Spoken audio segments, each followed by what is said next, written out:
Hello, today we're going to work on multi-step equations with variables on both sides. The work below shows students' steps to solve equations with variables on both sides. In each of the problems, an error is made on one line of the work. Under the Find It column, circle the line of work where the error was made. Under the Fix It column, rework the equation to show the correct steps and solution. So we're going to work on two of these together. We're going to work on number 1 and number 3. So let's get started. The very first thing we want to do is we want to write down the equation in the Fix It column. So I'm going to go ahead and write down that we're given 5x minus 16 equals 9x plus x minus 1. Now, this is my preferred method. I prefer to go ahead and try to solve it and then compare to what has already been done and then circle it if it's an error or just continue if it's not. So if I look at this left-hand side has a term with a variable in it and a constant. So this term, there's nothing else we can do to simplify this side. When I look at the right side, I see 9x and 1x and then a constant.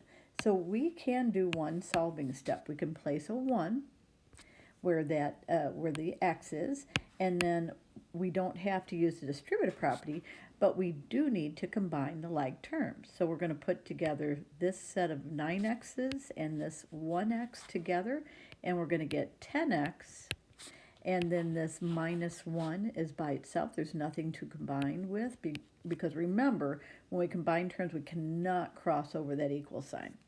So I'm just going to drop down the 5x minus 16 equals 10x minus 1. So let's compare it to what they have. Oh, first side, whoops, and this is my error. I just caught that. This should be a negative 5x, so that was my error. So these two sides, the left side is correct, but this side, they have 8x and I have 10x. So let's look at it real closely. 9x plus 1x. So I'm confident that 10x is correct, and here's where the error was made. So we're going to circle that. Here's where the error was made, and so unfortunately, the rest of the equation that's completed on the Find It side will be incorrect because we've made an error at that step. So let's continue on our side. The next step on our side of the Fix It equation would be to start solving. And I have to check to see if I have a term with a variable on both sides, and I sure do. So what I need to do is I need to add, because this is the weakest term. So I'm going to add 5x's on both sides. So I'm going to add 5x and add 5x. You're going to notice on the Find It side, they're not showing their solving steps, but I would like you to show yours. So these eliminate, and now we have negative 16 on the left side, and we have 15x minus 1. So let's continue our solving step. We're going to look on the side where the variable is, and we want to eliminate the constant. So minus 1, the way to eliminate that would be to add 1 on both sides.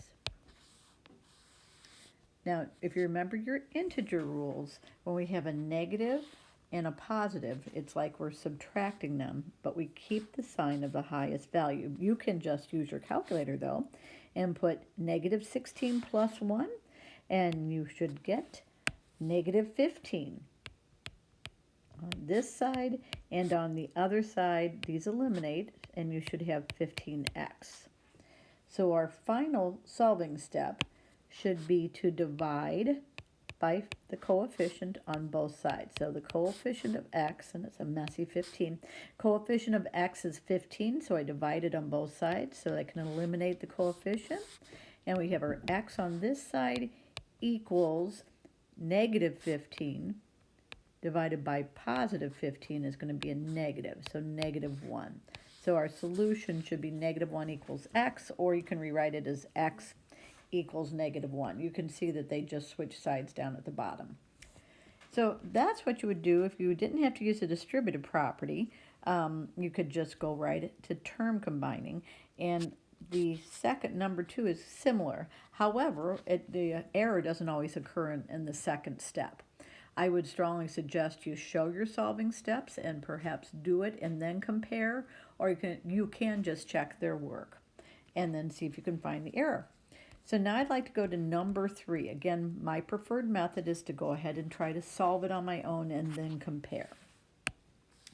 So I'm going to ask you to please write down the problem as it's given. So would you take a moment and do this? If you need to pause, that's great.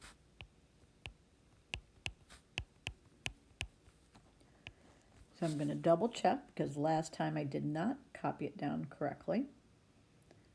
Okay, we're good.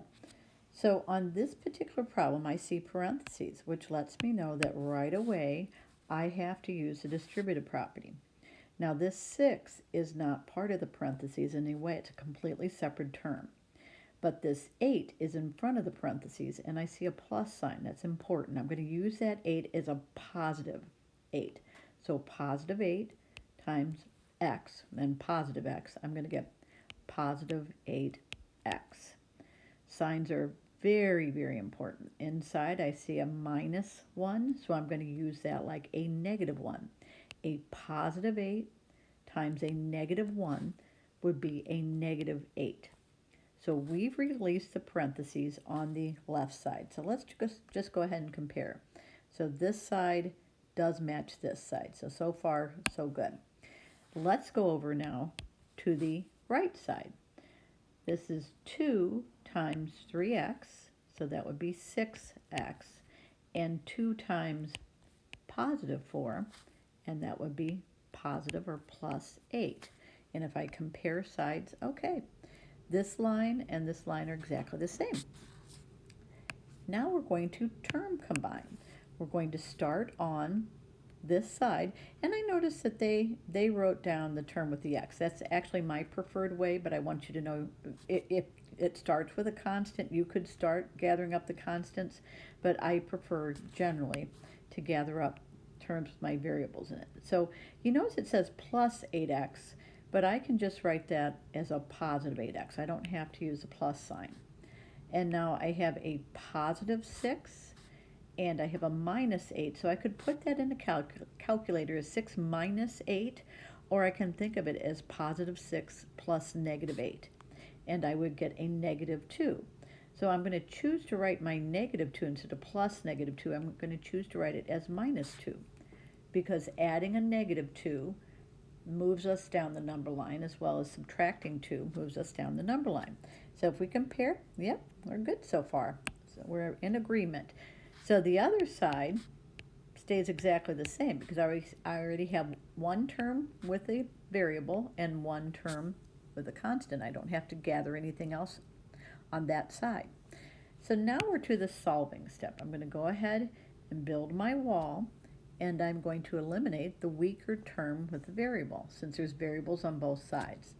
Well, 6x is weaker than 8x, meaning that it's smaller. And we do that just to try to avoid negatives if possible. So we're going to take away 6x on both sides. This eliminates it on that side. That was our purpose, leaving plus 8 or positive 8. And on the other side, 8x minus 6x would be 2x, and then minus 2.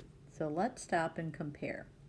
So we're looking, we had the same thing here after solving step. Oh, they have 14x minus 2 equals 8, and we know it's 2x minus 2. So they must have added instead of subtracting.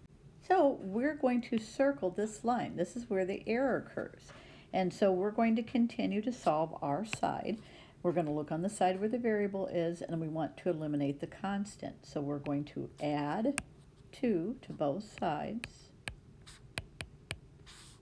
And this eliminates the constant, leaving 2x on this side and 10 on this side. And then our final solving step is to divide by 2 on both sides. And I'm going to write it off to the side. So I have, because I'm kind of out of room, x equals 5. So I'd like you to try 2, 4, and 5 on your own, showing all of your solving steps on this side, circling where the error occurred on the other. Thanks so much and have a great day. Take care.